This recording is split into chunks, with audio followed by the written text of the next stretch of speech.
What's up, youth fam? Welcome to youth. Turn to your neighbor and say, I'm glad you sat next to me.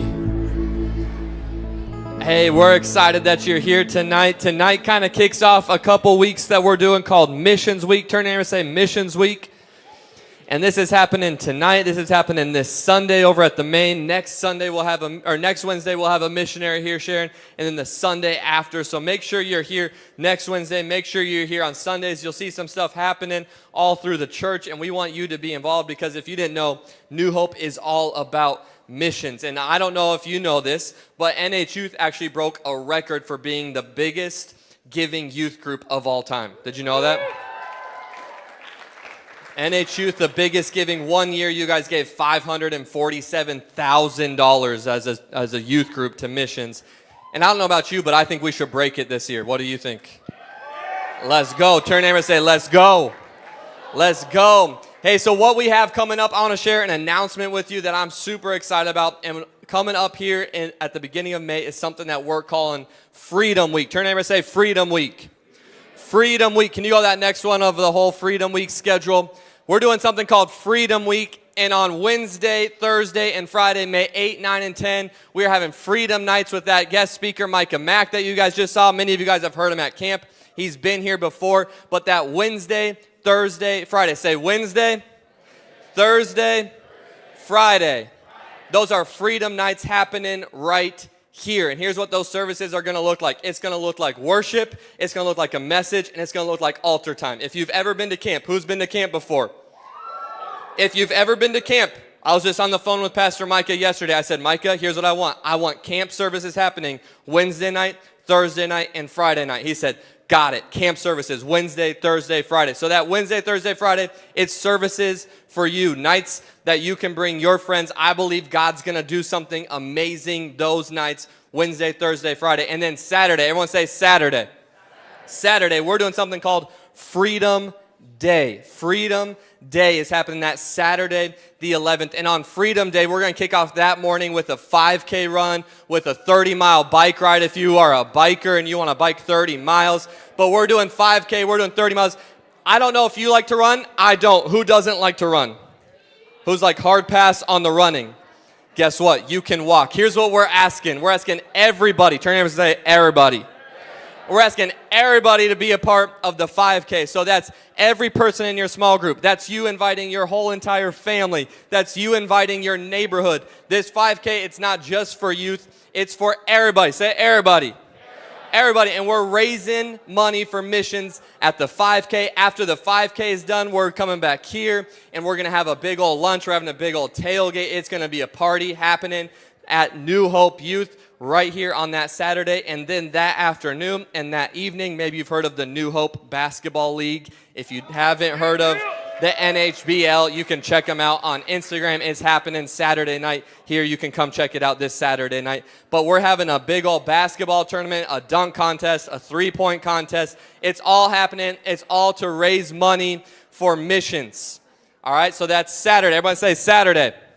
Saturday. So that's Freedom Week. You'll see out there at the check-in table, there's cards that you can start inviting people, but make sure you will be here May 8, 9, 10, and 11. And then Pastor Micah said, you know what, I'll stick around. I'll be there Sunday morning too and preach Sunday morning. So it's going to be a whole weekend, Freedom Week, Freedom Nights, Freedom Day. It's all happening. Now, one thing that we've always done here at NH Youth is we've given to something called Speed the Light. All right, Speed the Light is something that we've given to forever and ever. And this year we're going to change up what we're calling that a little bit, and we're calling it Youth Missions.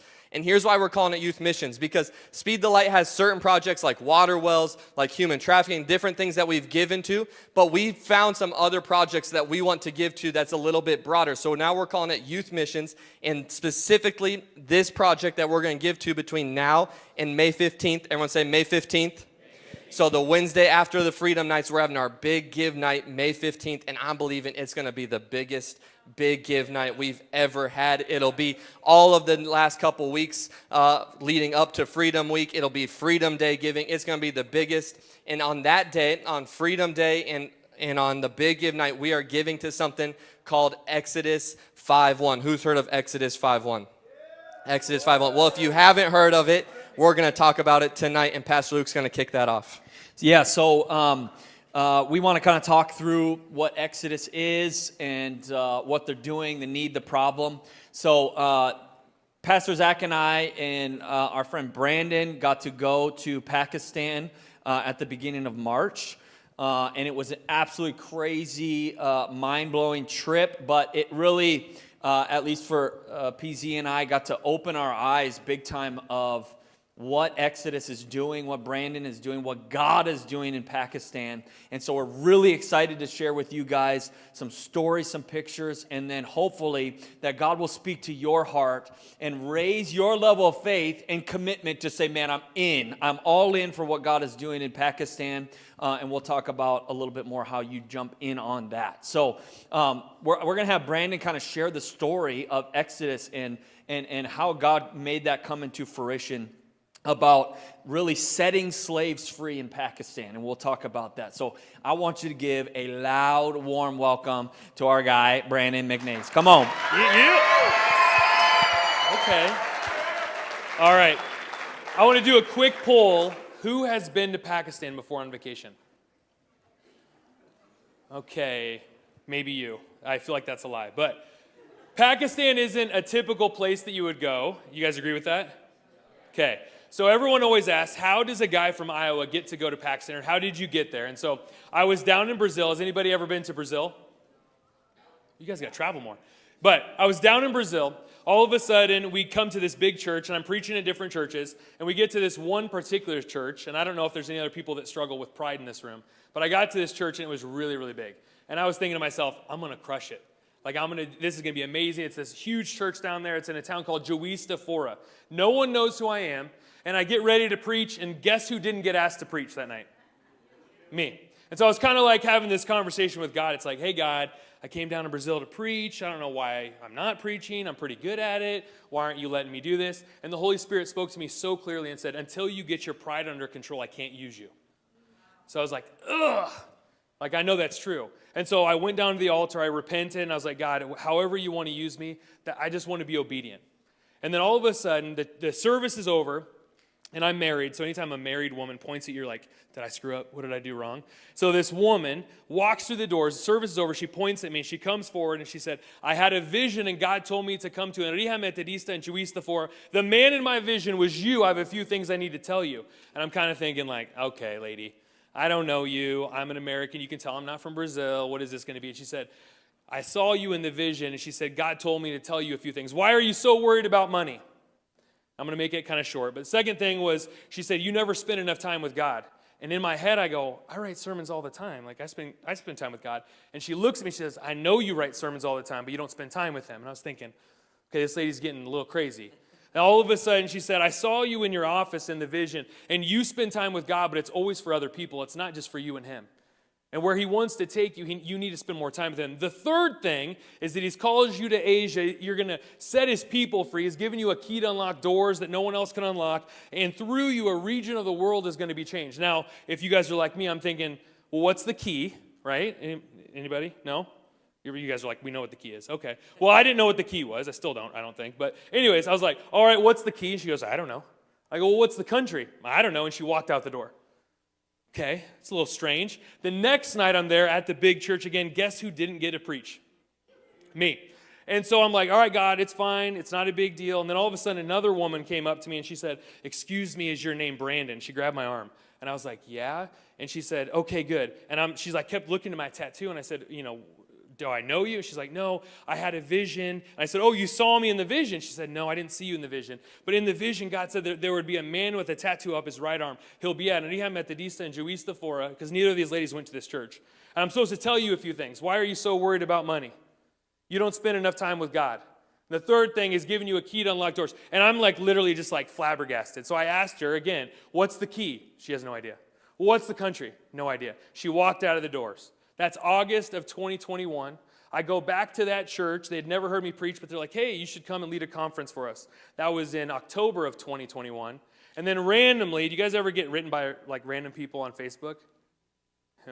All the girls like, yeah, they're creeps. So randomly, I get this thing, and all this guy said was, Shalom, man of God. That's kind of weird. And so I was like, hey, what's up, dude? Shalom, man of God. So a couple months go by. We go to the theaters. I'm saved, so I watch The Chosen. So I went to The Chosen theaters. You guys saved and watched Chosen? Okay, couple. And in that, they define the word shalom. And the moment I heard shalom, I heard a name that I'd never heard before. And I'm like, I think that's that random guy that's writing me on Facebook. So I went home that night and I said, man, I'm supposed to write this guy. The moment I got home to write this guy, he had written me and basically said, hey, we believe that you're called to Pakistan. We want to have a phone call with you. So I get on a phone call with this guy. And I said, okay, so you're in Pakistan? He goes, yeah. And so I do what every good person does to vet a plan of God. I Google, is Pakistan in Asia? It is. And then I said, okay, so what do you do? And he says, well, there's a bunch of slaves here. There's millions of slaves. And I was kind of like, what do you mean? It's exactly what you think. And he goes, we believe you're here. And so one thing led to another. And I got on a plane by myself a couple months later. I flew to Pakistan. I get in the country, and for the essence of time, there's so many interesting stories, but I'll just tell you this. The first night I'm there, I'm in a van with 10 people. None of them speak English except one person. They got AK-47s. We're driving into the middle of nowhere. When I say nowhere, go even further. That's where we were headed. And then we got a bag of money, and I'm thinking to myself, I'm getting sold to somebody, right? Does anybody else think that? So literally, they're always like, Brother Brandon, you have such a good memory. But this is what I was doing. I'm looking out the window going, tree, river, bridge, because if I have to get out of there, I'll Usain Bolt out of there. These people aren't going to catch me, right? We show up into the middle of nowhere. We take this bag of cash. We got these guys with guns, and we buy our first group of people out of slavery, and that started what is now Exodus 51. So can you just explain to them, Brandon, because obviously we hear slavery, and in America we think, this isn't something that exists anymore, but as we all saw, it is something that still very much exists. So how did these people get into slavery? So imagine generations and generations of people that are slaves. They're making bricks anywhere 10 to 18 hours a day. So every single day, the last trip we were there, it was 120 degrees and I think we have some slides that we can put up for this. 120 degrees and 70% humidity. And the moment that they can walk, they're having to make bricks. But the reason they get in is because their parents ran. So literally everyone we've met, well, you guys were there. Hey, how did you get into slavery? We don't know. Our grandparents, our great-grandparents, they don't know. They just know that we're in slavery. And then every single generation, because they're slaves, their children are slaves because they're treated as property. So every single generation, and there's estimates up to 4.5 million people. And then another qualifier is that Muslims can't own other Muslims. So these people are actually Christians. And that's why they're owned, which is kind of a crazy, their faith is pure, it's raw, and it's... So just to clarify, if they decided to no longer be a Christian and to convert to be a Muslim, they would have to be let go out of slavery. Yeah. And you've asked them before why they don't do that. So, I'm trying to be smart and all. And so I met this guy and I said, hey, why don't you pretend that you converted, and then when you get out, just convert back. And he looked at me and he said, we would never do that to God. So they're going to stay in slavery. Their family is going to get raped, beaten, killed, you name it. We would never do that to God. They have more faith in God than anybody I've ever met, and they're owned. They're literally he already died for us. That's all he needs to do. That's the type of faith these people have. So when we talk about somebody being in slavery in Pakistan, what does that mean for their lives? What do they do? You mentioned making bricks or whatever. We have a video, I think, as well of kind of to show you guys some. But would you just talk through what maybe their lives look like on the everyday? So imagine for a second, every day, so imagine it's 120 degrees. In Iowa when it gets so hot that you can't stay outside, where it's that hot? Imagine that and then hotter. They wake up in the early morning before the sun comes up. The entire family goes out to a place like this. They have to make anywhere between 1,500 and 2,500 bricks, sometimes 3,000 bricks. The moment someone can walk, and you guys saw it, these little kids are flipping bricks. So all day, every day, this is what they're doing. And then the one time when I was there was this little kind of it looks like a little shaded spot. And I said, what's this for? And they said, when our kids pass out, we take them and we put them under there so that they, regain consciousness. And then they go back to making bricks. So this is their life. This is all they're ever going to know. And then in the midst of this, they're beaten. Some of the most horrific things you could think of. They're treated like property. So whatever you could do to an animal, or even worse, that's what happens to them every single day, and there's nothing else. 7 days a week, all day, every day, this is their life. Talk about a absolute waste of a life. You know, you think about that, like this is their reality. They have no freedoms. A lot of their slave owners don't even let them worship God. And this is their reality constantly from the day they're born to the day that they die. This is just it. This is life for them. And so when you say the phrase living hell, this is what I think of. This is a living hell.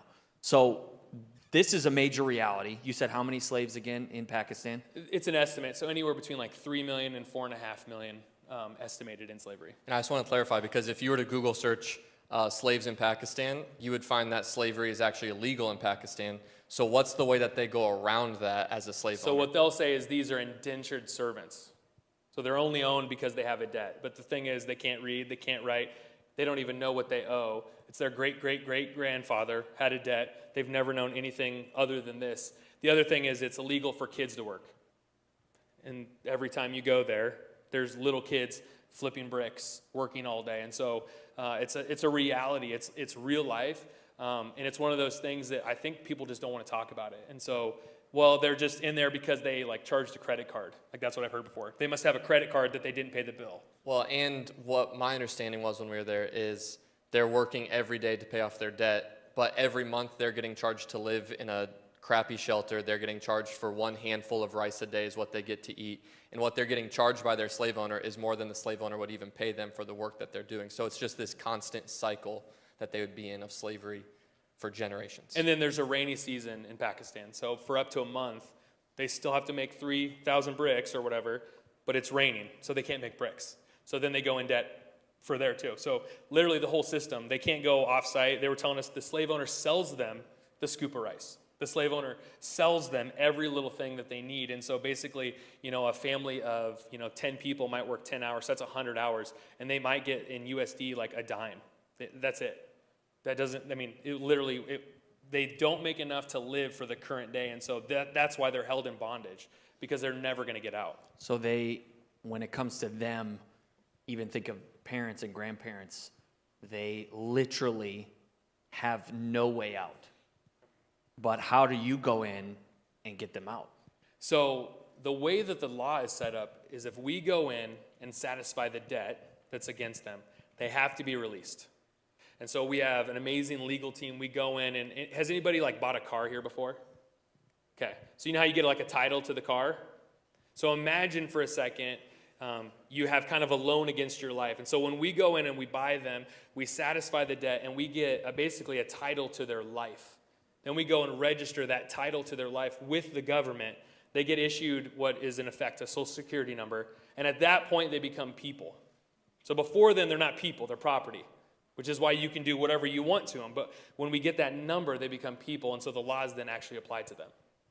Do you ever get pushback from a slave owner? So legally, they can't say no to you, but do they push So a lot back of people will say, well, you're just, helping the slave owners. So just imagine for a second, I'll tell you, kind of a little bit sooner, but it costs roughly $250 to buy a person on average. So when we buy them, think about this. This is what people are like, well, you're just helping the slave owners. Imagine having a family of 10, and within a couple of generations, that family of 10 turns into 30, 40, 50, 60, because they're having kids, right? And so $250 isn't anything in terms of the amount of bricks that they'll make through a lifetime, and then their kids, and then their grandkids. So these slave owners actually don't want to sell us these people. And you guys, were there when a couple of them showed up on the motorcycle, and they were screaming at us and different things. They ain't happy. And we're not happy. But they can't do anything about it. No. And we got guys with guns, so that also helps. Not these guns, real guns. No. Real ones. These are real ones. Yeah, okay. So after you go and after we paid for them to get free, so like Brandon said, $250 frees a slave. So $250 and they're never in slavery crazy. Again. $250. After you pay $250, then what happens? So this is kind of the cool part. We cover housing and food for them for 6 months. So people are like, man, I wonder how much that's going to cost. So on average, it's about $50 a person. So for $50, we can pay for housing and food, and we go in and we don't free a single person. We're going to free out a whole family unit. Mm-hmm. So imagine 7 people, 7 times 300, the 250 and the 50. It's $2,100 for roughly a family of 7. Then we get them connected to a church, and you guys saw it. That imagine being in a society that's 98% Muslim. So these churches are their family. These churches are everything. It's not like here where you go on Sundays. It's literally their family. And so we get them connected to a church, and then we help the parents find work, and then we help the kids find education to get schooling so they can learn how to read and write. So after they're freed, there's no way for them to get back into slavery. No. So if anything ever happened or a slave owner came back, we would so we do court cases a lot over there now, and we would just press charges and put them in prison. So luckily, we haven't encountered that yet. We got a cool opportunity to meet with a family that had been freed 4 or 5 months before. Dad's name was Arthur, that we freed, and got to go to his house and sit on his bed and talk with him and his wife and hug his kids and hug his mom and hear the story of, and we won't get into it for the sake of time, but just to hear, this is real life change we're talking about. Like for $250, $300, not just like to get them out of living hell, but Arthur talked about how he felt like a newlywed. He's an older guy because he had no time for his wife. They make bricks all day. He said, man, our relationship with our kids is actually real because before they were just coworkers. And they would fight. And they would fight over him and his wife would fight over who's not getting to eat today. I mean, I understand, like, we're still processing some of this, so I understand you're trying to get into that context. You can't. Believe me, as we're standing there over them, watching them make bricks, or going to their house and hearing the amazing things about what God is doing after we set them free, you can't even fully understand. You can't even comprehend. But I hope you're starting to feel something in your spirit. The Lord's going, I can do something about this. And I'm not just pulling them from living hell. I'm giving them new life in every way possible. And I'm also ending a line of slavery. Generational slavery. Well, and we had asked him too. We're like, hey, is there anything that we can do to do better? Like, can we, is 6 months enough? And his response was, you did too much for us. You did too much. 6 months was too much. And I'm sitting there going, what? And he said, literally, he goes, they're like crying. Like, and just saying, we've never been happier. And it was one of those moments where you're sitting there going like, this is crazy. That this is, and I know a lot of you took to that point, it sounds unbelievable. But I want you to know, and the space I want you to get into is that God is able to do anything. Yeah. Like he's really good at his job. Mm-hmm. And if he can use a random guy from Dallas Center, Iowa in his basement to go over and now be we're the leading organization setting people free in the region, I have no idea what I'm doing. But I know that I serve a big God. That's it. And God obviously cares about his people. These are his people. And guess what? We're his people. If you are in Christ, these are our family members. And we got to do something about it. A couple stories that we have. One is her name's Anita, an amazing 15-year-old girl. You might think, man, she kind of, honestly, first glance, I kind of thought it was a little boy. Well, here's the deal. We were doing a service for slaves. Some of the slaves that we can't set free, we still do service and minister to them and feed them and pray for them. And she showed up carrying what we assumed to be her younger sibling who has polio. If you don't know anything about polio, it doesn't exist in the West, but over there it's paralyzed. She's the oldest sibling. We found out that she's carrying this disabled younger brother, that she is the oldest of, she has 6 younger siblings. 6 younger siblings. She has no parents, they died. She has no grandparents, they died. But she is still enslaved, and so she is responsible for her and her 6 younger siblings to make bricks every single day. She's responsible. She doesn't just have a polio disabled younger sibling. She's got another younger sibling that's disabled. And she's in charge, 15-year-old. Now we found out that she was even kind of wearing some boy clothes when she was there. And at first you kind of think that's poverty, but we found out that's intentional because she owes such a debt and they can't make the quota of bricks that the brick owners are forcing them to make because it's kids, 2 of them disabled, that the brick owner has allowed her after a 10, 12, who knows how many hour-long day, she gets to go into the city and work a different job to try to pay, which we know is impossible, but she'll try to give the slave owner more money, and he's allowed that. Now what she has done, because of the dangers, She has cut her hair like a boy, and she wears boy clothes because she's afraid of being raped. She's afraid of being taken or kidnapped. This is the reality. And so we saw her, praise God, and said, we're buying you and your family. Amazing story, fast forward, we just heard a couple days ago, that she has an aunt at a different brick kiln that the brick owners don't like letting them come together. They're just really horrible people like that. And we found out she has an aunt with family that has a family of 7. And so we talked to that brick owner, bought her family, and now this girl named Anita, 15-year-old, and her 6 younger siblings now have a family to live with, and they're free. I mean, this is the reality of it. This is not just numbers. Isn't that amazing? There's another amazing story. Another story I want to share with you is a story of a guy named Shaquille that we were able to meet when we were there. And Shaquille, what a name that you would not assume as a Pakistani name, but this is Shaquille. And he told us that there was some people who came to that brick kiln one day and said that, hey, we want to help get you out of slavery, but we need something from you first because we can't afford all of it. So we want you to come here, and we want to sell your kidney on the black market. So he showed up at this house because he thought, okay, this is it. Like he thought that he hit gold. Like, this is the solution I have to getting my family out of slavery.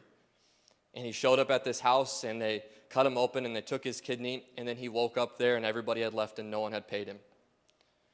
He went back to the brick kiln, and he was about to kill himself in his house when his family was praying, and he heard God speak to him, I'm going to send somebody to set you free. Well, he walked us into his house. He's showing it, this is where I pray. Yeah, he showed us this house, which if I were to show you the house is about 2/3 the size of that sound booth right there, and there's about 8 people that would live inside of that house.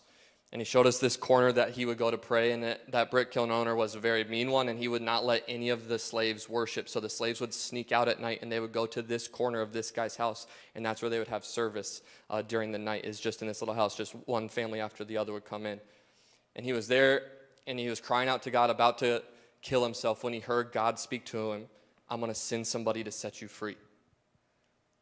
He was excited. He went and told the brick kiln owner, like, hey, I feel like God told me this. Have you heard something? Is someone coming to set me free? And the owner looked at him and said, no one knows you. No one cares about you. No one loves you. No one even knows you're here. No one's ever going to come set you free.